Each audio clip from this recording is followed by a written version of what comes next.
Hello, everyone. Welcome in today. We're going to be doing a 2 round mock draft. Next week's the NFL draft, and I'm excited. I can't wait for it. Let's go ahead and jump straight into this. It's going to be pretty easy here at the top. Obviously, Caleb Williams is going number 1 overall. There's no debate there.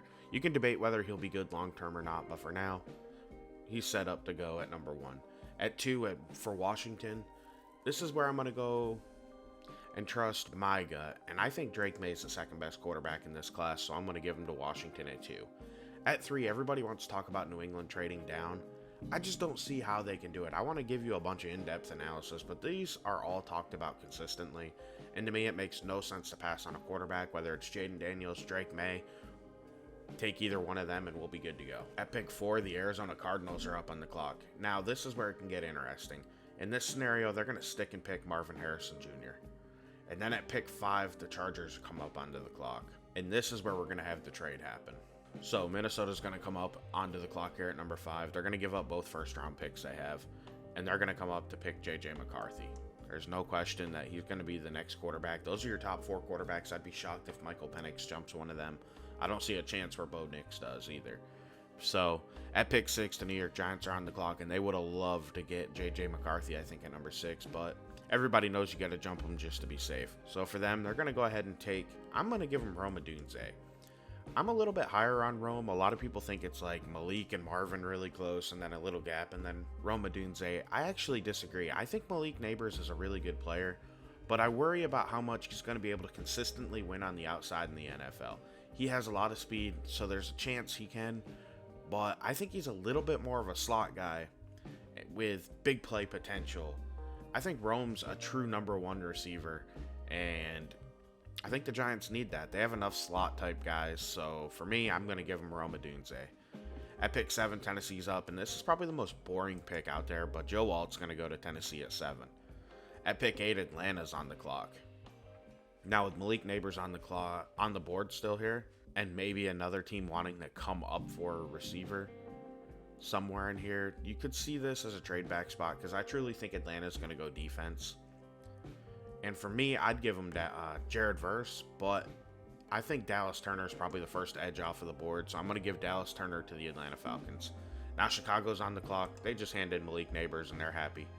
At pick 10, the Jets are up. Now this is where people want to keep mocking Brock Bowers. But for me, they need a tackle really bad. The rumor out there is that Talise Fuanga is really liked by GM Joe Douglas, so I'm going to go ahead and put Talise Fuanga there at pick 10. At pick 11, the Chargers are on the clock, and they're happy with how everything fell. I personally think they could use a tackle. I also think they could still use a playmaker, but I think it's too early for the next wave of receivers. And with pick 23, I think they can get one slotted in that area.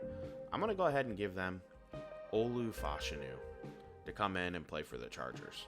Denver's up at pick 12, and this is an interesting scenario for the Broncos.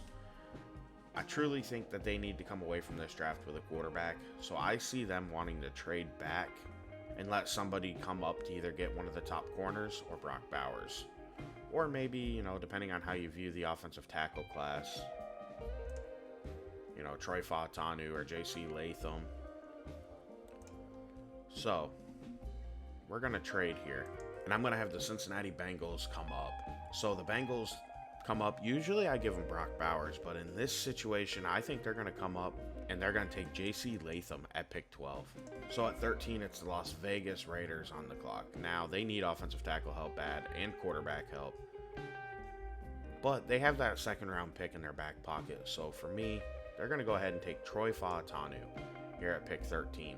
At pick 14, New Orleans is up, and they're in the same situation. They absolutely need a tackle. I would not take Amarius Mims this high, but I think with his traits, he's probably going to go this high. So I'm going to give the Saints Amarius Mims. Now the Colts are on the board at number 15. I think they need a corner, and they have their choice of corners here. I'm going to go ahead and give them Quinyon Mitchell. I think he's a Chris Ballard type corner. I've said it before and I stick by it. He's an athletically gifted, and that is something that Chris Ballard loves in his prospects. So at pick 16, Seattle's up on the clock. Now the offensive tackle has been pretty much ravaged. I think for them, I'm actually going to go interior of the offensive line here, and I'm going to give them Jackson Powers Johnson here at pick 16. That leaves Jacksonville on the clock at pick 17. And I think they're going to go to the corner class, and they're going to take Terrion Arnold. And now Denver's on the clock. They still don't have a second round pick, but at pick 18, I think they go and take their quarterback. And for my money, I'm going to put Michael Penix Jr. in the first round. That moves the Los Angeles Rams onto the clock at pick 19. Well, they're looking at this edge class, and they are very happy with what they see. I'm going to go ahead and give them Jared Verse at pick 19. Pick 20, Pittsburgh's up. They need interior of the O-line. The problem is, I'm not sure that Graham Barton should go this early. I'm not quite that high. While they could use offensive tackle, Tyler Guyton, I don't think I take him this high.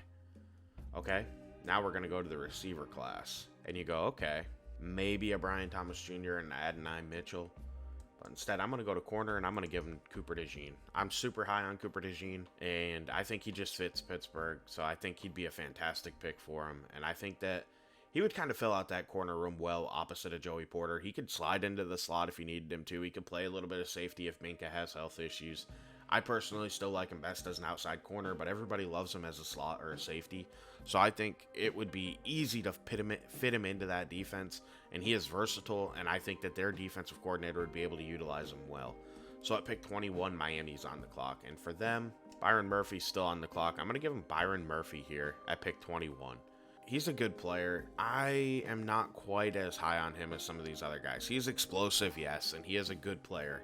I'm not trying to say he's not. He has a lot of burst. His lower body's really thick. So, I mean, he has the strength that you're looking for. I'm higher on Newton than Murphy. That's not to say I think Murphy's not a first-round pick. I just think Newton's better than a lot of people are giving him credit for. So at pick 22, Philly's on the clock. At pick 22, I'm going to have Kansas City trade up with Philadelphia, and they're going to take Brock Bowers. I don't know why, I just love this pick. And I'm not sure Brock's going to go super high. I'm a little concerned about that. He hasn't done some testing. And I do think that that's something that's worrisome when you're an NFL team, especially when Brock Bowers is already kind of a tweener. He's probably going to be a really good pro, so maybe my take's a little bit hot. I'm just a little worried that since he didn't do any of the testing, there's something more to worry about when it comes to the NFL level. He's not overly gifted when it comes to size, and he's apparently afraid to show off his athleticism right now, so that to me makes it seem like there's some questions there. So I'm going to have him drop down the board a little bit. At pick 23, LA's on the clock, the Chargers. They're going to take Brian Thomas Jr. The Cowboys are up with the next pick. And I mean, Brian Thomas Jr., he's a vertical field stretching receiver. I'm not sure he's 100% exactly what the Chargers would look for, because when you look at Jim Harbaugh when he was in the NFL with the 49ers back in the day, his top receiver was Michael Crabtree, but he did utilize that field stretching type, and Crabtree did have a bigger body. So I do think maybe Brian Thomas Jr. can offer them a little bit of a field stretcher in the bigger body of Crabtree, and I think they could utilize that. At pick 24, Dallas is up on the clock. The Cowboys, to me, have been offensive tackle all the way, and I'm going to give him Tyler Guyton here. I just think that no matter what they do, they have to come out of this first round with a tackle. It's kind of like the Titans. I just don't see the option at left tackle outside of drafting somebody here. So I could even see the Cowboys moving up. They do that on occasion. So it wouldn't shock me, but Tyler Guyton's here. I'm comfortable taking him in round 1. Dallas takes him here. At pick 25, Green Bay is on the clock. This is actually a pretty good team. You got to give Green Bay a lot of credit. I think they have a ton of talent, and I think they really have a good young team, and they're going to be able to develop well. But I think here they're actually going to drop back just a little bit. I think they're going to trade with Baltimore. Baltimore's going to come up because, in my opinion, maybe this is a little overrated, but I think they could use some more edge help. And I'm going to go ahead and give them Laiatu Latu, so that way they could jump the Buccaneers in order to get him. The Ravens always have a way of coming out of the draft with really good players, and I think in this situation they move up and they snag another really good player that shouldn't be available at 25, but medical questions could push him down the board. So at pick 26, the Tampa Bay Buccaneers are on the clock. And as you know, I'm a Bucs and Patriots fan, so this pick, a lot of people want to give him Nate Wiggins. I don't know that he fits Todd Bowles' defense, truthfully. I'm just being fully honest. They just took an interior defensive lineman. I personally think they could use receiver, and I think it's pretty underrated how much they could use a receiver. But I also know they're pretty high on Palmer, who they picked in the 6th round, so I don't know. Maybe they don't want to do that. Chop Robinson's here. I'm not as high on Chop, so I'm not going to take him here. I'm going to give the Bucs Graham Barton. I think he can come in and he can aid this team anywhere across the interior. I think at center, Hainsey's been okay, but I think at left guard, we have a hole right now. Right guard, you know, we drafted Cody Mock last year, so I think we could get ourselves a pretty young interior offensive line to pair up with Tristan Wirfs. And at right tackle, can't remember his name right now. He played guard out of Notre Dame. I don't know why I can't remember his name, but I think that that'd be a pretty good pairing. At pick 27, Arizona's up on the clock, and I'm going to actually have them draft Nate Wiggins. I'm just worried about the tackling and the size on him. He's a really good cover corner, but cover corners aren't a thing in the NFL. Look what happened with Kaiir Elam. It just didn't work out. I watched Kaiir Elam play for Florida, and he kind of has a similar mentality. Nate Wiggins is a little more aggressive than Kaiir Elam, but we've seen how much that didn't work in the NFL, so I could see it not working here. So those are my hesitations with Nate Wiggins. At pick 28, the Buffalo Bills are up on the clock. And for me, it's a receiver, and it's A.D. Mitchell. Now, the thing is, with A.D. Mitchell, there's some off-the-field stuff that's been coming out lately that could drop him down the board. And also the fact that he's kind of been known to be a diva from what I've heard as far as off-the-field stuff goes. I can see the Bills trying to avoid that altogether just because of what they just went through with Stephon Diggs. So, we'll have to see. At pick 29, Detroit's up on the clock. With Jerzon Newton still on the board, I think the Lions would just go ahead and take him. He's a disruptive player, and even though he has a little bit shorter arms, he's just a good football player, and that's what the Lions care about. So now Green Bay's on the board at pick 30. And I think here they get Kool-Aid McKinstry, and they're happy with that pick and the trade back for the extra draft capital. San Francisco comes up on the clock at pick 31. I don't think there's an offensive tackle I would take right here. Maybe if you think Jordan Morgan or Sua Matia are worth it. I'm not 100% sure about that. I'm not the best, though, when it comes to offensive line. I'll admit that. That's one of the weakest positions when it comes to me looking at and scouting. I think the 49ers can take Darius Robinson, who's a little bit of a tweener between edge and tackle, and I think he'd fit their defense well. So at pick 32, Philly's on the clock after trading back and picking up some extra draft capital. And the Eagles, they're in a perfect position just to look and be like, all right, what's here? What's available? Look at that. Athletic freak Chop Robinson, developmental edge. He could make some sense for him. Maybe a Jordan Morgan who could play tackle, guard, have a little bit of flexibility could make some sense for him. I don't think Ennis Rakestraw is a first-round corner. I'm going to go ahead and give him Chop Robinson here at pick 32 to develop. So Carolina's up. It's the first time we've seen them in any of our mock drafts. I know they need a receiver bad. Real bad. And Ladd McConkey's staring me in the face, but they have pick 39, so I think they can attack one of their other needs prior to getting that. And I'm going to go ahead and give him Zach Frazier, the offensive lineman from West Virginia. He's a tough son of a gun, and I think he's going to be a really good player in the NFL. It might be a little bit high for him, but I just think he's a really good player, man. Heading back to receiver for the New England Patriots. I'm going to go a little crazy here, and it's not because he's white. It's because of the size things with Green Bay. Green Bay doesn't tend to draft small receivers, so I think that's going to push some of these other guys down the board. I'm going to have him take Ricky Pearsall at pick 34. Now Arizona's up at 35. They already have a corner. They already have Marvin Harrison.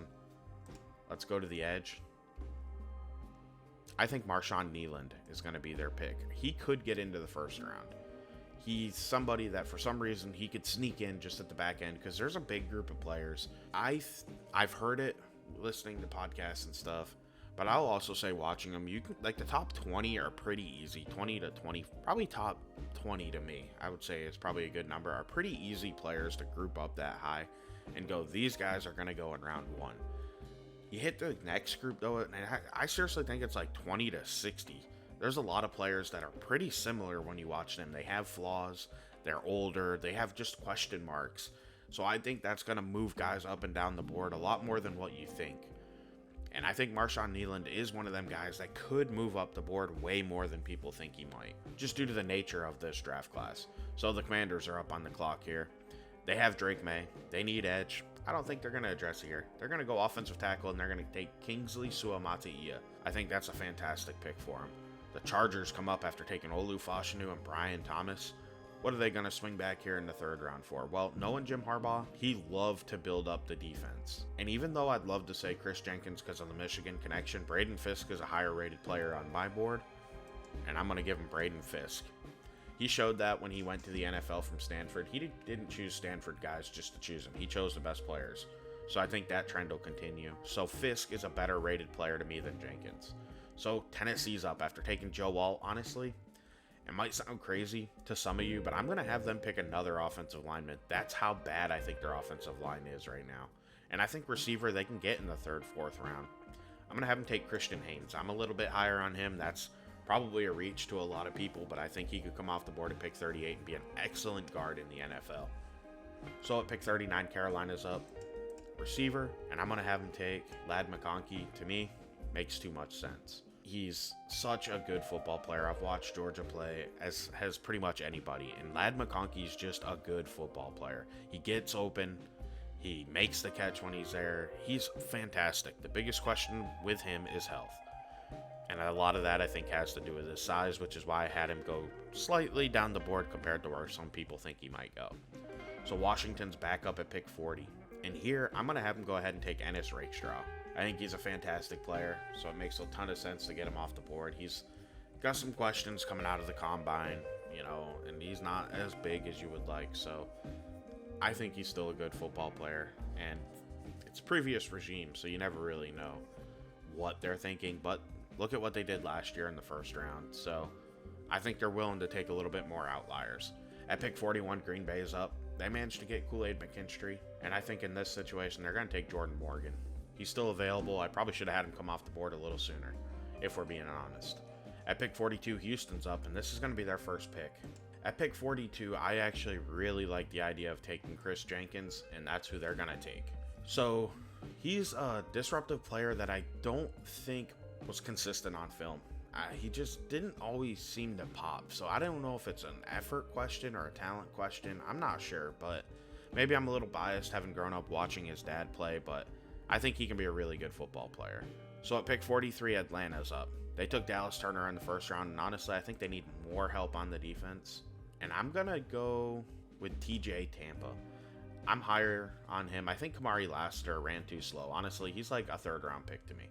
He is exactly like that Georgia cornerback that went to Philly last year in the fourth round that everybody hyped up, and he didn't have great speed, and I can't think of his name, and it's driving me nuts.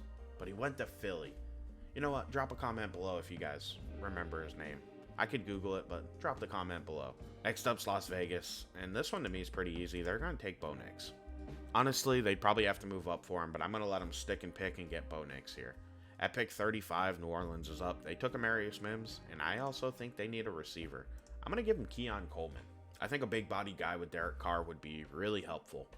I think Coleman's possibly still a first-round pick, honestly. I think I'm just a little low on him. That combine time scares me, but then you see what he did running through the gauntlet, and that really is a good sign that he's comfortable with his hands and he's going to play faster than what he timed.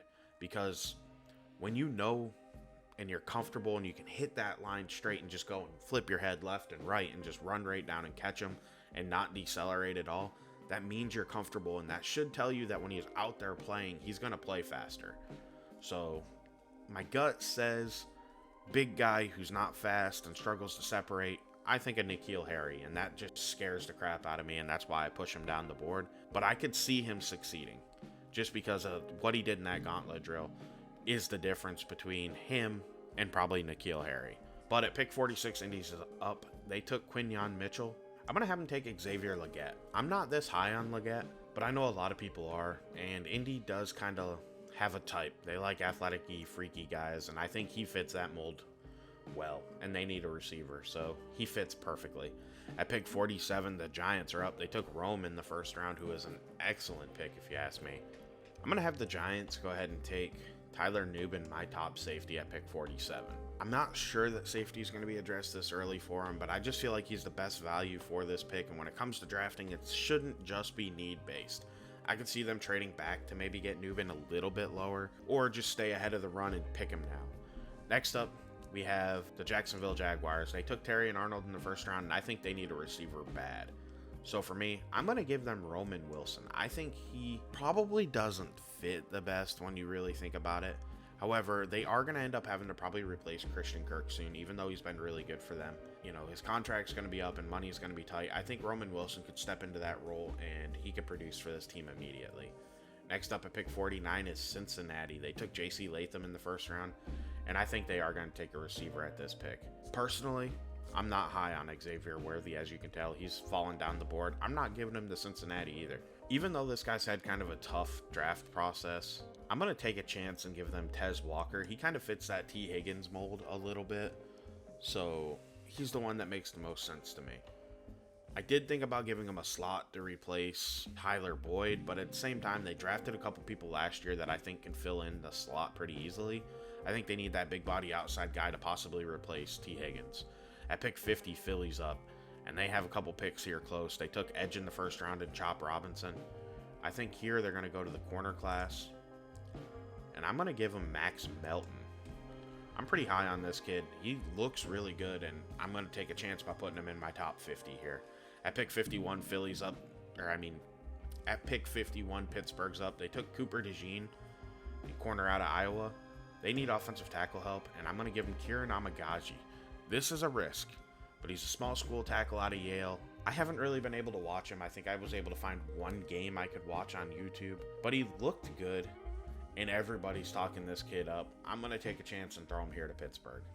At pick 52, the Rams are on the clock, and they need D-line help in order to replace the departed Aaron Donald, and I'm pretty high on the upside of Michael Hall. I don't know that Michael Hall is the best player in the world, but I like his upside. He has the chance to be really good, so I'm going to pair him up with the Rams here at pick 52. At pick 53, Philly's back up. They took Melton, they took Chop. I think here they probably want to take a swing in the interior of the O-line, and I'm going to go ahead and give them Dominic Pooney out of Kansas. At pick 54, it's the Cleveland Browns finally having a selection here, and they're just going to look at the board, see what's available, and take the best available player. I think that's really what Cleveland needs to do, and Edgerrin Cooper is my top linebacker, and I'm going to give him Edgerrin Cooper here at pick 54. Next up is the Miami Dolphins. They took Byron Murphy in the first round, and they need interior offensive line help. I'm going to pair him up with Cooper Beebe here at pick 55. At pick 56, Dallas is up. They got Tyler Guyton in the first round, and I'm going to start the running back run here. And I'm going to take a chance and put my top running back to the Cowboys, and that's Jonathan Brooks. At pick 57, Tampa's up. They got Graham Barton. They need edge help, something fierce. And I think a guy like Chris Braswell maybe could go in this area. Maybe a Braylon Trice with his power. But they just did that with the Logan Hall. And I think they need a different type for their edge player. With like the power profile, I think they could use a little bit more athleticism maybe. So maybe like an Adisa Isaac. I'm going to actually, I figured it out. I'm going Jonah Ellis to the Bucks. I'm high on this dude. I think he could sneak near the back end of the first round. I missed him because he was so far down the board. That's on me. He should have went higher. I'm going to have Jonah Ellis go to the Bucks here. At pick 58, Green Bay's up. And they've had a really good draft so far. And for them, I'm going to go look at the interior of the O-line, and I'm going to give him a guy. No, I'm not. I'm going to go to safety, actually, and I'm going to take a chance and put Cole Bishop to Green Bay. Now, him and Javon Bullard, to me, are really, really close. Bullard probably will go ahead of Bishop, but I would just wanted to throw it out there that I'm pretty high on Bishop, especially after he tested well, because, you know, white guy in the secondary, you always wonder how that's going to work out. He looked athletic, and I think him and Bullard are similar when I rate him. So I'm putting Bishop ahead of him. Houston's back up after picking Chris Jenkins. And at pick 59, the Texans are going to look to the corner class. And they're going to take Mikey Sanders-Stroh. Mikey Sanders-Stroh is a really good player. And he's just one of them football players that honestly the Lions would take if they needed, you know. He wouldn't shock me if he goes higher than this. But I'm going to put him off the clock, or off the board here at pick 59. And I think Houston just got a really good football player. Next up's Buffalo. They already took a receiver. And honestly, they do need corner help. Kyrie Jackson, I could see maybe going in this area. But he's probably the last corner that I would put in the second round area. And then a little bit of a gap before you get into the Lassiters and the Abrams Drain in the slot. That's just my thought. Go to the D-line. T'Vondre Sweat, I don't think he goes this high. I just got to be honest with you. I don't see it. I'm going to go to the edge class. And I'm going to give the Bills Braylon Trice. I think they could use a little bit more of a power rusher. They have Von Miller, if healthy, which he's not, and he didn't play well last season. I just think a power profile would be good for the Bills to get on their defense. Detroit's up after taking Johnny Newton. They're going to go to the corner class, and they are going to take Kyrie Jackson here at pick 61. That brings the Baltimore Ravens up after getting Laiatu Latu in the first round. They're going to take Patrick Paul at the end of round 2 and hopefully develop him to play right tackle for them. So that brings the San Francisco 49ers up at pick 53 or 63. The Niners are a team that I struggle with. I don't know why. I just really think they need interior offensive line help, and I'm going to give them Christian Mahogany out of Boston College. Truthfully, I think he's too low. I think he's a better player than this, but that could be a little bit of my bias coming through. At pick 64, Kansas City's up. They got Brock Bowers in the first round, and you know, as crazy as it is, I'm going to go ahead and give him Xavier Worthy at the end of round 2. I think that's more likely to happen than him going in round 1. I think Worthy is a little bit more like Jalen Hyatt, where he's more of a third-round pick than what he is a first-round pick. And people were trying to get Hyatt up that high. To me, it was never going to happen. But here's my final results for the mock draft. You know, tell me what you guys think. It's a little bit different than normal. I definitely moved some players up and down. And with going into the second round, it brought up a lot of players that I traditionally do not get to talk about because I'm afraid of putting them in the first round. But I think there's some really good values that can be had on the second day of this draft. There's a lot of people that I think can impact the franchise in this area. So if your team has extra day 2 picks, I think you're going to make out really well this year. I'm LDJ11. I want to thank you for watching. Please like and subscribe. Have a wonderful day, and I'll be back with more soon. I'm out. Welcome to my party, we're just getting started. A life is a dream or a nightmare scarring. Hand me a drink cause I think I'm going all in. Get me a shrink who can catch me when I'm falling. Cover up my scars, flip the handlebars, crashing in my car, wake up in a bar.